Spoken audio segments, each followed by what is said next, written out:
Yep, we're ready. Got a new exhaust tip for it. It's a 4-inch pipe to a 6-inch tip.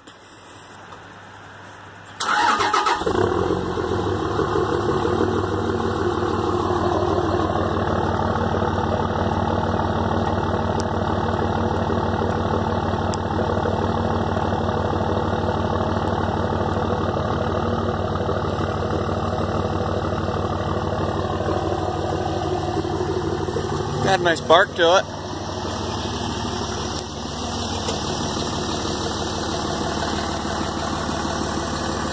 She's cold.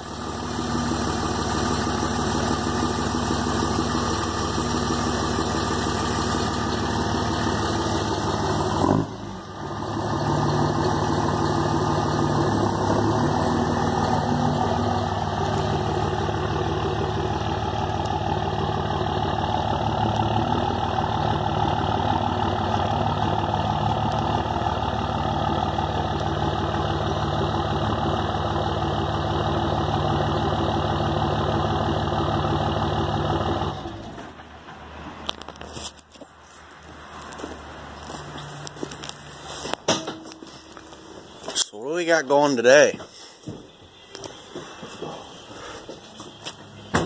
Well, I rolled 120,000 with it yesterday, and so it's due for an oil change, and it's also due for valve adjustment. It's a little clattery, you can hear it. So it's due. It needs it. Oh yeah. So. And it's about 30-ish degrees outside. Yeah, it's pretty chilly. October's here. So I picked up a valve cover gasket yesterday and Mopar filter. So I'm going to be pulling this off, taking the upper valve cover off. And there's a tube in the back, little couple tricky things you got to take off. Not too involved. Right. But I've got stashed away, squirreled away somewhere from my days at the Dodge garage, the Cummins diesel barring tool. Right here. It's funny how I haven't touched it in years, but I know right where it's at. Right. 1/2-inch drive. It's a lot easier just to, put the 15mm on the crankshaft, but when you do that and you're twisting on that, you're actually tightening that bolt up, Which is bad. which isn't good. Not a big deal, it turns pretty easy, but if you've got the barring tool, yeah, you got to climb up and down, but so what?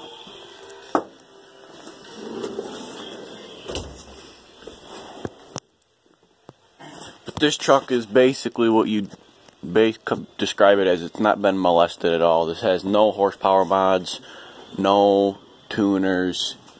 It's basically bone stock besides K&N air filter, turbo silencer ring removed on it, which you guys did see that video, and it's got a 4-inch muffler delete with a 6-inch exhaust tip from a 4-inch pipe. That's about it. Yeah, this is an unmolested South Carolina truck. Came from a farmer who hauled his hay equipment with a gooseneck trailer. So it was very well taken care of, very well maintained. I've had it for about 40,000 miles. Yeah, because we got it in 8,000 miles. What, 2014? Yeah. So I kind of refuse to do a whole bunch of dumb shit to it because it's a nice truck. I mean, it's unmolested. It doesn't have a whole bunch of dumb stuff done to it. It's a great daily driver. Yeah, it's stock 325 horse. That's okay. I don't have to have 6,000 horsepower to get me to work. Right. But it's a fun truck. A couple little neat mods to it, Yeah, the turbo silencer ring, that was a fun video to do. Didn't take too long. Nah, it's a 5-minute thing. Most expensive thing you've done on it is wheels or tires. Yeah. He says that now because he's got the exhaust tip, he needs bigger wheels and tires. Yeah, it makes the stock ones look small. You know what that means. Yeah.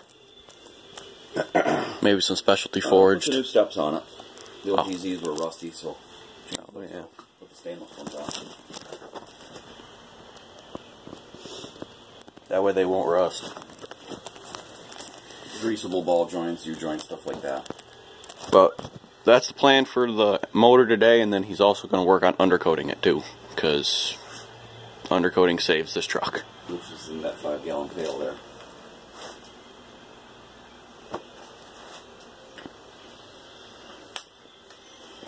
But I'm going to record some stuff here and there and see how it goes.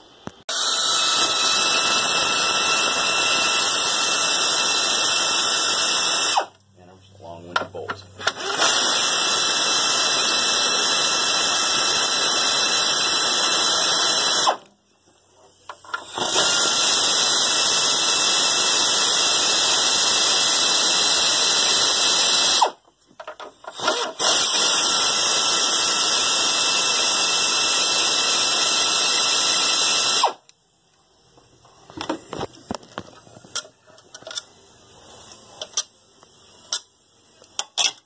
Long-winded, definitely.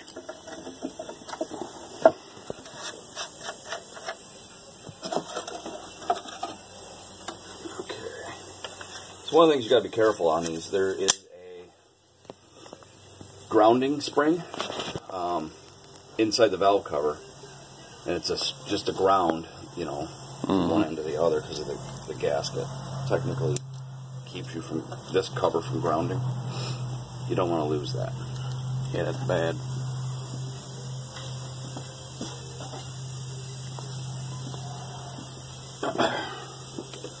So there's a bunch of 10 millimeters in here, all the way down.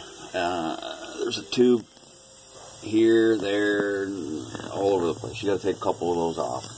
This gasket's going to be stuck on there. So remember that old lady slipper type pry bar? It has a little hook end on it. Those come in really handy for something like this. Or the thermostats that you can get in here and just pop with that type of pry bar. So,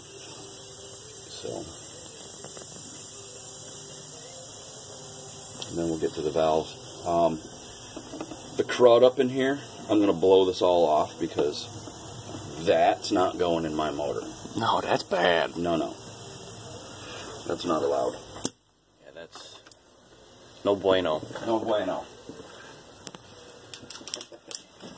Watch your eyes. You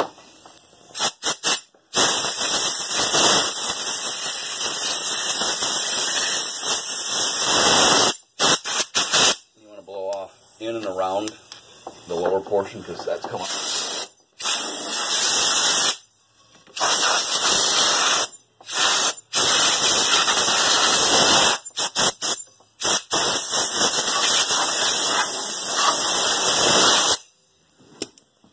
All that little loose stuff is going to get rid of it.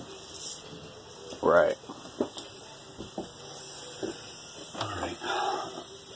So that deep well socket's going to be too long to reach back in there. It is. Climb back down.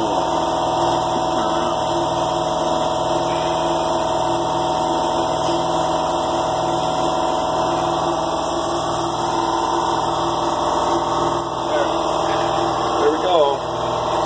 There's the valve. The old diesel. We're going to change this oil after we do the valves. You know, put the clean oil in after. So, I don't know where we're at for top dead, but we'll find out. Bet yeah, there's some loose ones in there. Oh, yeah.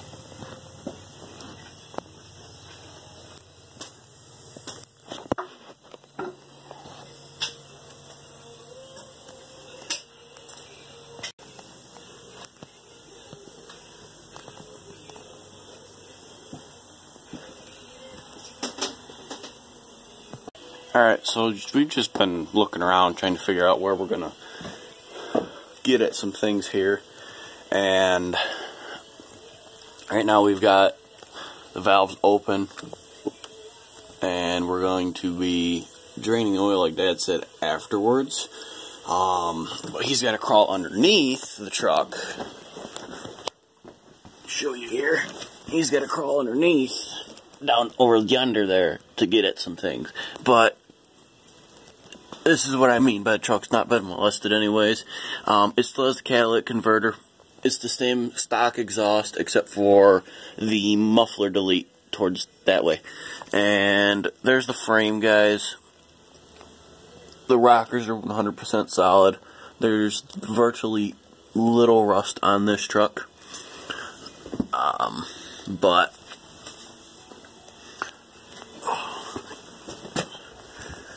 I am rocking the Carhartts and the nice weld boots that I like. These are Italian made, if you guys were wondering. They're a very good, comfortable boot. Steel toe, or not steel toe, composite toe. Good solid tread on them, whatnot. I like them. But again, original intake horn, just can and cold air intake, air filter, whatever you want to call it. But yep, that's the plan for the day. Just check it out, go through some things. He's got the gasket in here, as you can see that right. Yeah, there's the gasket. Did you find your phone? Yep. Left it. Yeah. It has to come up to about 12 o'clock position. Right. And then, where we can hopefully start doing the valve adjustment itself. Mop up some of that oil.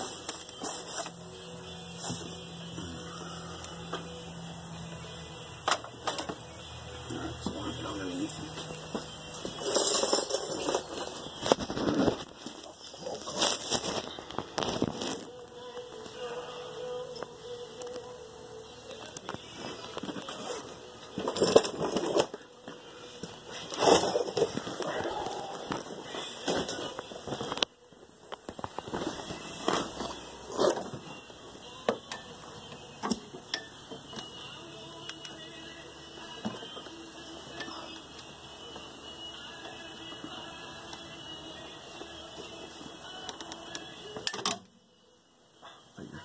Right.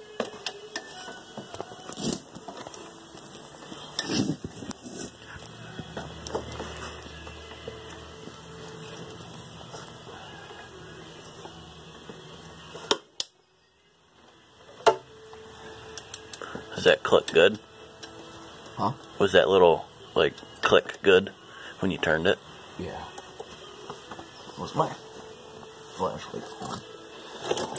Again, I'm just looking for that mark for top dead. Which could be right there.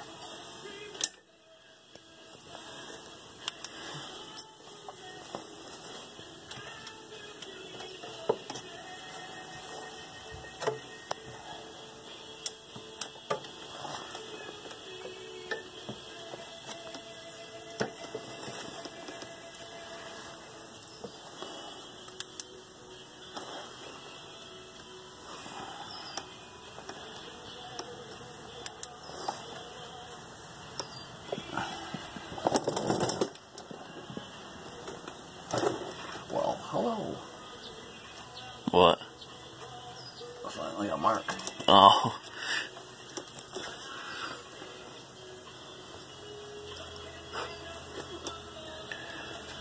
Okay. I'm going to rotate that a little bit more. And then I'm going to trade places with you so you can see it. Right. Which means you guys get to see it as well. We have your phone. So up under here, see where that says, that little line? And it says TDC. That's your top dead center on your flywheel. Right. Now when you're doing this valve adjustment, that has to be at the 12 o'clock position. There she blows. Right. That's there. exactly what you're after. See it? Yeah. That's your crank. That's your crankshaft position. That's your harmonic damper. That's marked on very front. And so no, I didn't use my boring tool. Right. That was bad. Anyways, that position right there, we're going to want to rotate that up to 12 o'clock. It's super hard to see from the top of the motor. Oh yeah. So what we're going to do is, I have a white paint marker, and I'm going to mark that. I'm going to mark that line with white paint. Right. That way it's easier to see when we do this again. Right. That way, as it rotates up and around, I'll see that nice bright white paint line on there. These markers are cheap. This paint marker, you can buy these just about everywhere. Your AutoZones and Napas and all that kind of stuff. So that's my top dead center mark. Alright, now it's visible. Now I can see it. It's not very deep. No. So you have a hard time feeling it when it's all full of crud. Built up with crap. Yep. So what I want to do is just kind of calculate while rotating this around where that's going to be to get it to 12 o'clock.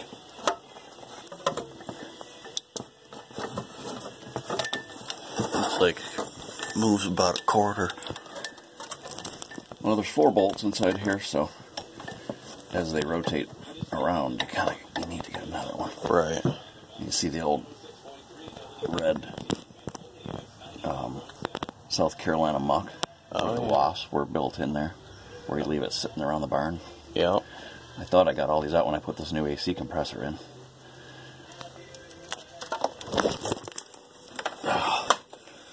Slowly. South Carolina. Alright, so now that's right about there. So looking at the front of the motor, it'll be about 9 o'clock. Yeah. Ish.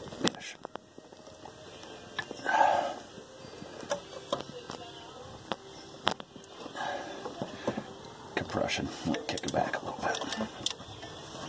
You got a lot of compression. 17.5 to 1, I think. I do believe, if I remember right.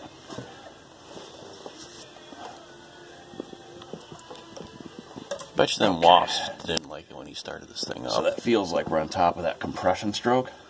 Yeah. Now, if the number 1 valves both wiggle, then we're at top dead center, number 1, both valves and valve float. Right. Which means we got to rotate it one more time around for those number 1s. Otherwise, we got to do the opposite, because number 6 will be a valve float. I think it's 6. At any rate. Now, we got to get out and check. 1 down, 23 more to go. Sort of. So, exhaust. So, before we start loosening stuff up, we're going to check them. Let's see what we get for clearance.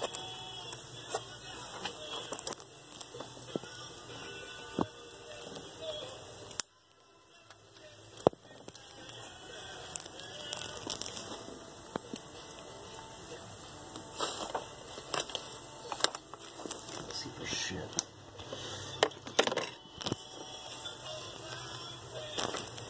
There's top dead.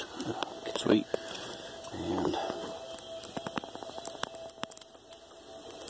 So if you guys can hear that clicking, that's what they're supposed to sound like. that's a little loose. So let's see if I can get on that exhaust.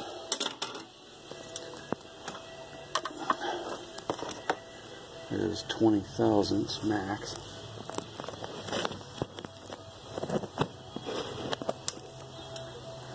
So that 20 fits in there pretty good. I mean, probably I could get 25 in there by the feel of that. So they are a little bit loose. This is a cold engine. 20 thou gap in there for the exhaust, 10 thou for the intake. So we're probably going to be doing some adjusting. It's got 120 and they've never been done to my knowledge. Right.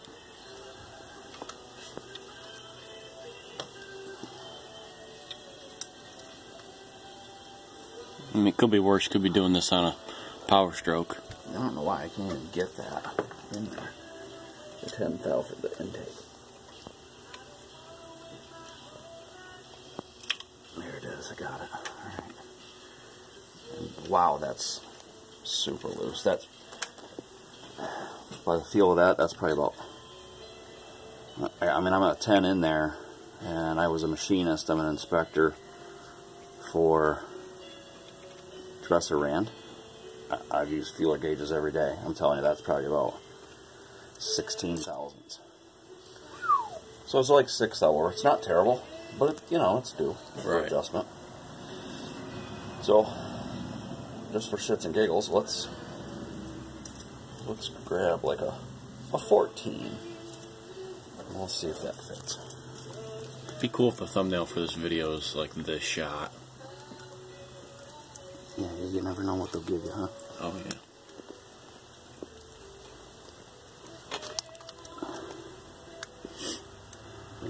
You're loosey-goosey, look at that. Loosey-goosey.